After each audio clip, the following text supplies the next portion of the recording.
everybody, and welcome to ESO Daily. I'm your host, Mr. Craven. All right, guys, so I've been doing streams with build configurations for the upcoming Summerset chapter for tanks. So today I'm going to introduce you guys to a new Warden tank build for upcoming Summerset chapter. This is called the Naturalist. What this build does is pretty amazing because we focus on the strengths of the Warden using healing as a form of mitigation towards ourselves and redistributing that healing as well as buffs to our party members. So let's go ahead and get into it, shall we? Okay, so this is going to be a sword and board destro build. Okay, it's kind of where I've been going a lot with the changes due to the staff changes getting a 2-slot bonus, and I'll explain why. Okay, so on sword and board side, you're going to see Magicka at 20,787, max health slightly under 30k, 29,747. It's pretty good. It's, you know, for what we're doing with the build. Morning, Calvin. Death to the meta, always.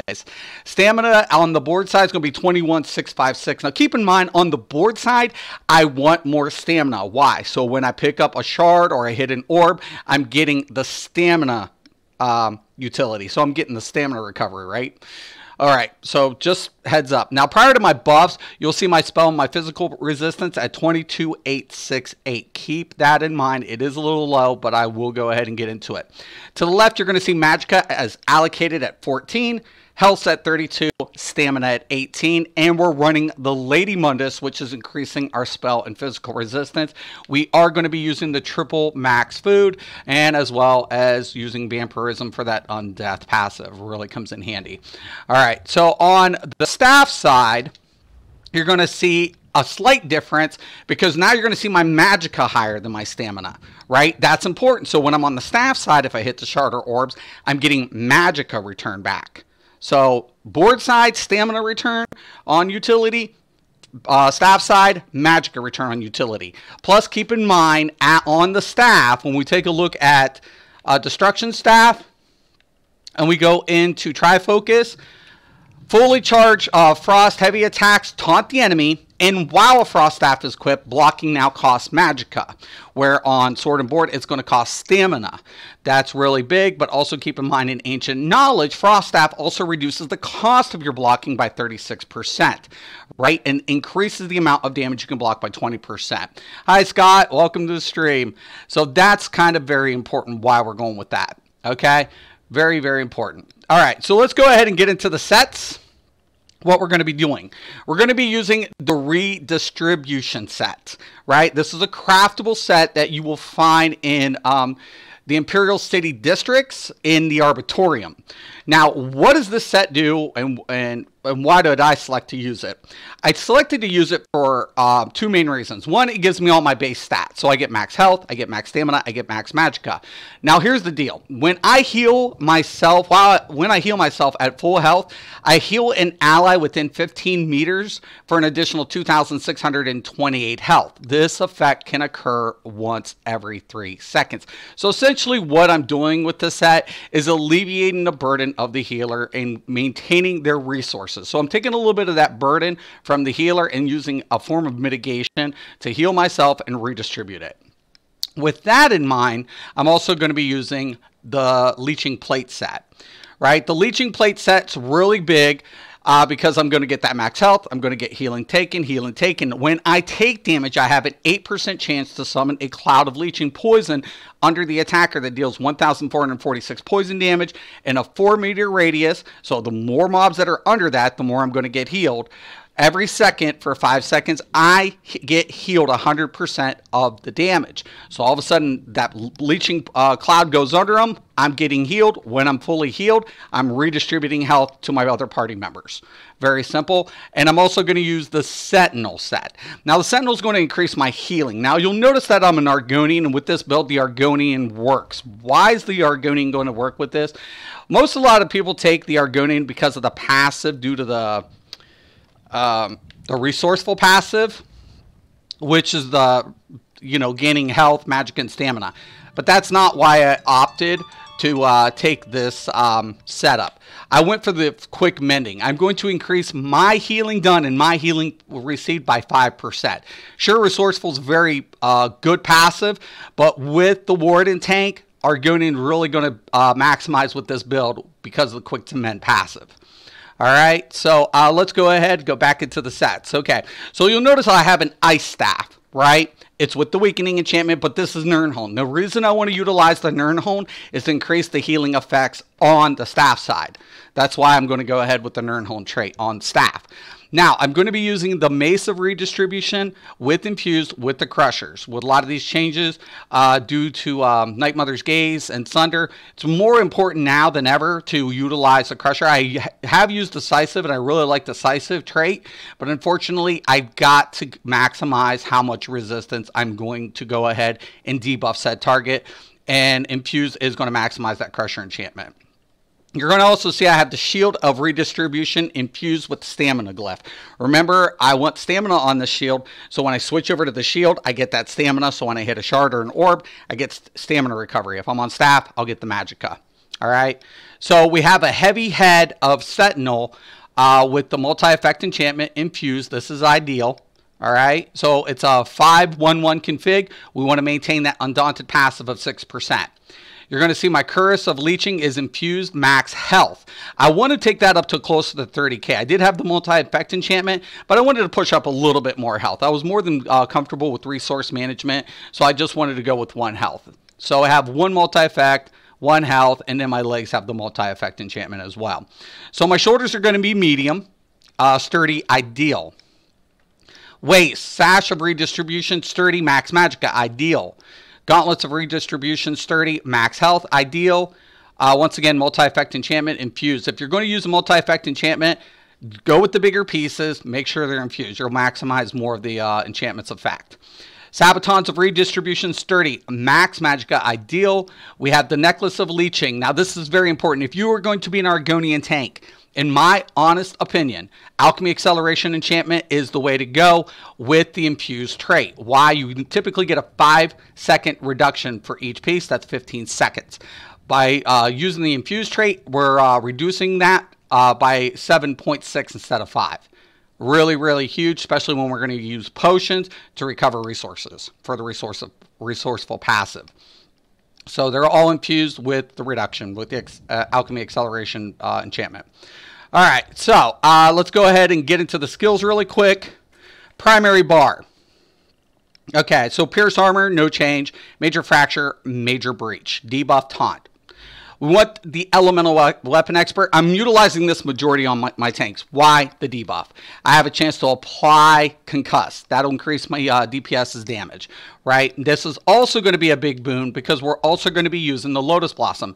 Lotus Blossom is going to give us a major prophecy, but the biggest thing is our light attacks restore 1,504 health, heavy attacks 4,514. That's huge, especially if we heal ourselves. It gets the redistribution set, kicks in. We go ahead and apply it, and when we heal any other target, you'll say, well, where's your Eben? I don't need Eben on the Warden tank. Why? Because of maturation. When I heal myself or an ally, I grant them minor toughness. I grant minor toughness. That increases max health for me and my party members by 10% for 10 seconds. Utilizing this with Resolving Vigor as a hot, I can keep the uptime consistently. That's why I'm not using Eben on a Warden tank. All right, so there you go, Elemental Weapon Expert. Heroic Slash, once again, the minor maim debuff, and we're going to get that minor heroism. Comes in handy. Silver Leash, this is going to be our pull. If we need to pull any adds, really comes in handy. We're also going to use the Blue Betty. Now keep in mind we're using Sentinel. When Sentinel procs, it's going to restore stamina, even through the block. The Blue Betty is going to do what? Increase our major sorcery, increasing any magical effect, and on top of it, we're getting be able to remove a negative effect, and we're going to be able to restore magicka. So Sentinel is going to give us stamina, Blue Betty is going to give us magicka, even through the block. Really, really nice. Aggressive Warhorn, pretty standard. Coming over to the staff side, Inner Rage. I like ranged taunts. Plus, this offers the synergy. Really, really nice. Comes in handy. We went over Lotus Blossom. Really important with this build. Why? Because we're going to be weaving. And then when we heal, we're going to get that maturation passive kicked in. Ice Fortress. Now, another big perk to the Warden tanks is this ability. This is going to raise our resistance as well as grant major resolve and major ward to our allies. Also, I gain minor protection, reducing the damage I take by 8%. Really comes in handy. So when I go ahead and I use this ability and I go into my character sheet, now you're going to go ahead and see my spell resistance is at 26, physical is at 26, almost 27. So I'm still under the 31, but given the fact that I'm using a healing effects for mitigation, you won't really even notice too much of a difference, to be honest with you. So really, really good. We still want high-end resistance, though. Okay, Resolving Vigor. This is our hot, going to help with that maturation. All right, we're also going to use Deceptive Predator. Now, the biggest thing that why we're using this is when we go ahead and we take a look at the passives, increase your magicka and stamina recovery by 12% if an animal ability is slotted. So we're going to have one ability on this bar, and we're going to have the Blue Betty on the other bar. But another reason the Deceptive Predator is really good, it's going to give us our major expedition, but it's also giving us minor evasion. That's increasing our chance to dodge attacks. Okay, so a win-win on that. Also, we're going to keep Temporal Guard on the back bar because keep in mind in the Psijic Order passives, when we come down here, with that Concentrated Barrier, while a Psijic Order ability is slotted and we're blocking, we gain that damage shield. So that's why we go ahead with that on this bar, and we're going to go with the Elemental Weapon. Now, also keep in mind, while Temporal Guard is slotted, we gain the minor protection as well. Okay? Really, really nice. I'm really loving this whole setup here. Now, let's go into the champion points really quick. Okay, coming over into the Apprentice. Keep in mind, this is a healer hybrid tank build almost. So we want to maximize the healing effectiveness. So we're going to take Bless at the 707. We need penetration, so we're going to take Spell Erosion at 3906. Keep in mind, we're a tank. We will be applying Major Fracture, Major Breach, but we don't get any passives in the heavy armor to increase penetration. We need that resistance mundus, so we want to utilize the champion points towards more penetration. So 3906, elemental weapon, elemental expert, 23 points at 6.17. That'll allow us to also have the foresight passive. So when we drink a potion, we're going to reduce the cost of our next magical ability within 7 seconds by 80%. That is really nice given the fact that we're Argonian and we're using potions to restore resources. Okay, coming over into the Astronaut, we want at least 30 points so we can utilize the passive of Repose. When we block a melee attack, we have a 15% chance to deal additional damage. This effect can occur every 5 seconds. So to be able to get that, we're putting Physical Weapon Expert at 7.33, Master at Arms at 904. Coming over to the Ritual, we're going to put 120 into this. Why? Because of Last Stand. When we fall below 20% health, we gain Major Heroism, granting 3 ultimate every 1.5 seconds for 8 seconds. This effect can occur once every 20 seconds. To get this, we're going to put Thaumaturge at 6.11. We're going to put Piercing at 4012 and Mighty at 1208. Coming into the Steed, we're going to put Ironclad at 1208. Spell Shield. We need extra resistance because we're not using a resistance set. So Spell Shield is going to be 3,117. Coming over to the Lady, we're going to put Hardy at 909.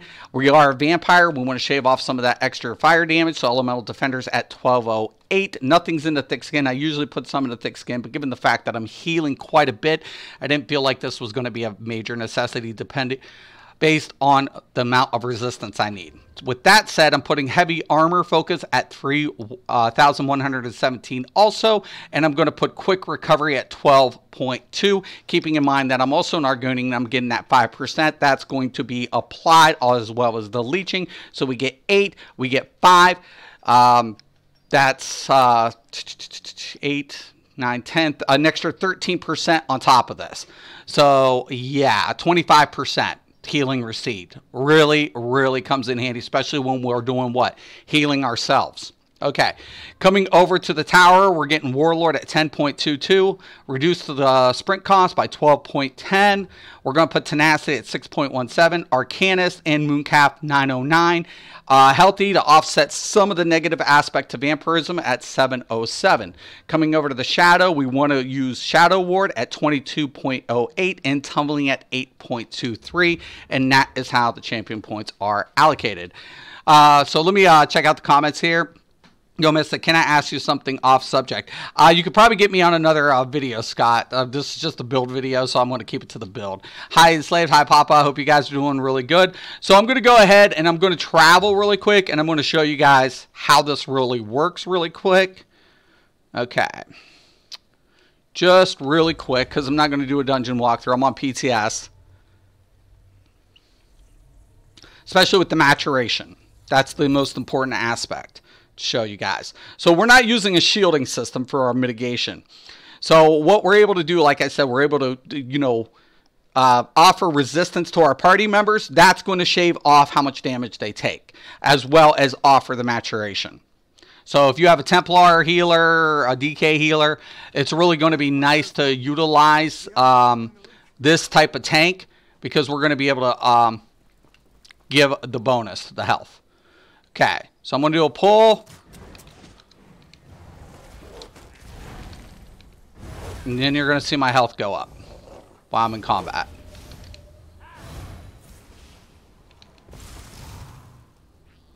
Okay. If it does.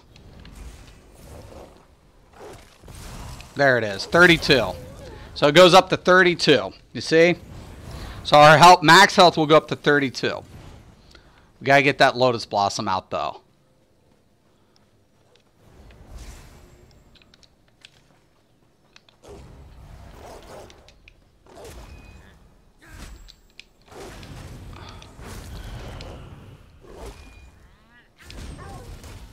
So 32,000 really comes in handy.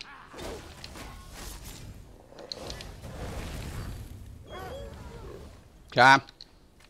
There you guys have it. So we're well over. Looks good. Looks good. I'm really happy with this build. I hope you guys all enjoy it. I'm also going to be doing a follow-up video for the Templar tank build right after this, so we can get these out and updated. Now, content. What type of content? Now, if you want to go with any other race, you can do that. Just remember, you would probably use the Triune in your Jory enchantment selections, or you know, healthy is still good. Or but the major thing that I want to stress is, if you're going with Dargonian, the alchemy acceleration is just really, really resourceful. So this build can work with other races. You would just change out the Jory enchantments. Also, keep in mind, content-wise, this will take you up to vet. This is not made for trials. This is a dungeon grinding build. This is for vet DLCs. So this is not typically set for trial building. So if I was going to go in trial, I would not be using redistribution set. But if for vet DLCs and dungeon crawling, it works out perfect. All right. So just my disclaimer. But if anybody has any questions or comments about this build, please post below. Once again, I want to thank you guys. I really love this game just because of that way we can build. We can make unique builds that are functional. All right. So don't let the meta dictate your path. All right. Trust you and me. This game has way more potential than that. All right. Once again, I want to thank you guys for watching. I'm Mr. Craven, the CSO Daily. And as always, have a nice day.